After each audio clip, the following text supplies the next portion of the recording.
Burundi waa mid ka mid ah 16 dal ee Afrika ee xiran ama badda aan lahayn, wuxuuna dhacaa gobolka harooyinka waaweyn ee Bariga Afrika. Waa dal muddo la daalaa-dhacayay dagaallo sokeeye, wuxuuna alaaba kaalmaha hore ka galaa liiska dalalka ugu saboolsan caalamka. Muddo 2 bil ah dal Afrikaan ah laguma marti qaadin barnaamijkan, balse markaan waxaad ku soo dhawaataan xaqiiqooyinka xulka ah ee ku saabsan dalka Burundi.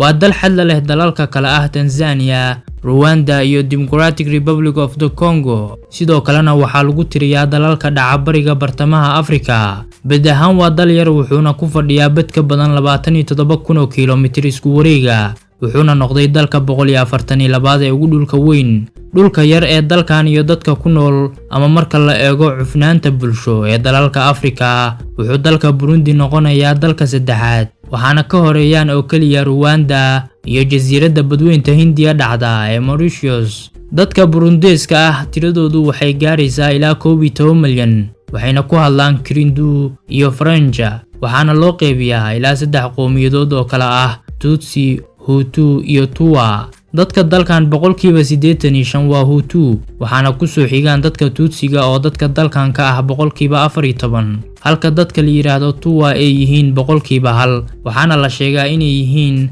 dadka asalka ah ama dadkii ugu horeeyay ee degay dhulkan. Balse dhinac walba waxaa ku hardamaan Hutuga iyo Tutsiga, waxaana diiwaan gashan mid shabahda colaadii ka curatay dalka dariskiisa ah ee Rwanda. Haddaba si guud aan u milicsano hardanka xukun ee dalkan, saddexda qowmiyadood waxay Burundi ku noolaayeen wax ka badan 500 sano, inkastoo Tuwa sii qadiimsan tahay 500 sano. 200 sano oo ka midana waxay Burundi ahayd boqortooyo madax bannaan. Bilowgii qarnigii 20aad waxay Burundi ka mid noqotay gumaysigii Jarmarka ee Bariga Afrika, balse markii Jarmarka lagu jabiyay dagaalkii koowaad ee adduunka, waxaa dhulkan qabsaday gumaystihii Biljamka, wuxuuna gumaystihii Biljamka si wada jir ah uga talinayay Rwanda iyo Burundi, waxaana loo yaqaanay Rwanda-Urundi. balse Burundi iyo Rwanda 1 Julaay 1962 ayay noqdeen laba dal oo kala madax bannaan isla markaana xorriyadoodu ka qaatay Biljamka, waxayna Rwanda iyo Burundi u dabaaldegaan xorriyadooda 1 Julaay.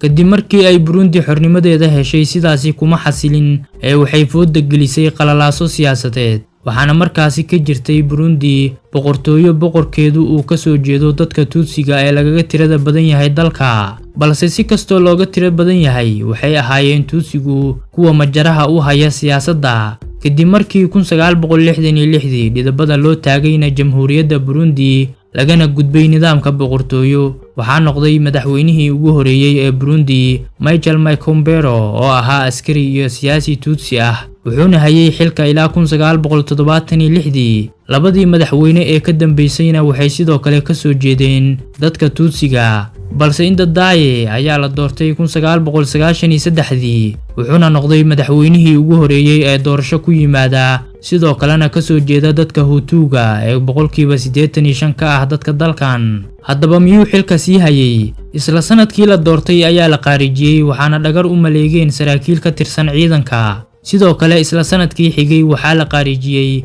madaxweynayaashii Rwanda iyo Burundi oo Hutu ahaa. magaalada Kigali ayaana lagu soo riday diyaarad ay saarnaayeen. kadibna waxaa Burundi iyo Rwandaba ka bilowday mid ka mid ah dagaaladii sokeeye kuwoodii ugu darnaa ee ka dhacay wadamada ku yaala gobolka harooyinka waaweyn ee Bariga Afrika. balse wixii ka dambeeyay 2003 oo heshiis nabadeed lagu saxiixday magaalada Arusha ee dalka Tanzania, Burundi waxay cagta saartay dhabadii xasiloonida, waxaana 2005 la qabtay doorasho dadban oo uu ku soo baxay Nkurunziza oo ilaa maanta ah madaxweynaha Burundi, wuxuuna 2 jeer ku soo laabtay doorashooyin muran dhaliyay oo la qabtay sanadihii 2010 iyo 2015. balse midda xusida mudan waxay tahay inuu afgambi dhicisoobay la kulmay asigoo 2015 ku sugan Tanzania, wuxuuna markaasi sheegay ama ku tilmaamay afgambiga kaftan siyaasadeed. sanadkaasi waxaa xuduudaha Burundi ka baxeen dad ku dhow 500,000 oo ka baqayeen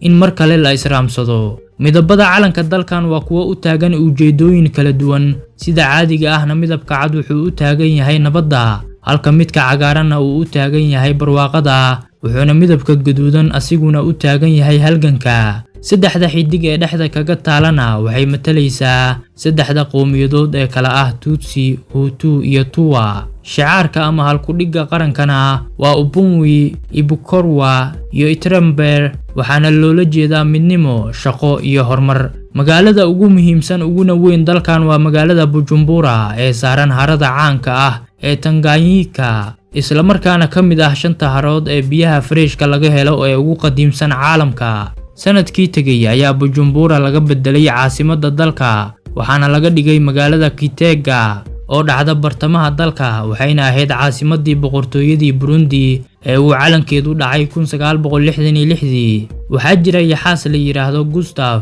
oo ah lab isla markaana da'diisu tahay 65 sano. wuxuu ka taliyaa webiga Ruzizi, waa mid si weyn u ugaarsada dadka, waxaana la sheegaa inuu cunay dad ku dhow 300 oo qof. dadka Burundeeska ah waxay aad u jecel yihiin lo'da, waxaana looga arkaa dalkan qofkii haysta neef lo'aad inuu yahay taajir aan waxba ka maqnayn. waa dal uu musuqmaasuq badan ka jiro, isla markaana lagu tiriyo dalalka ugu saboolsan caalamka, wuxuuna leeyahay dhul ku wanaagsan beerashada. wax soo saarka beeraha ayaana ah waxa ugu badan ee dhaqaalaha dalkan uu ku tiirsan yahay.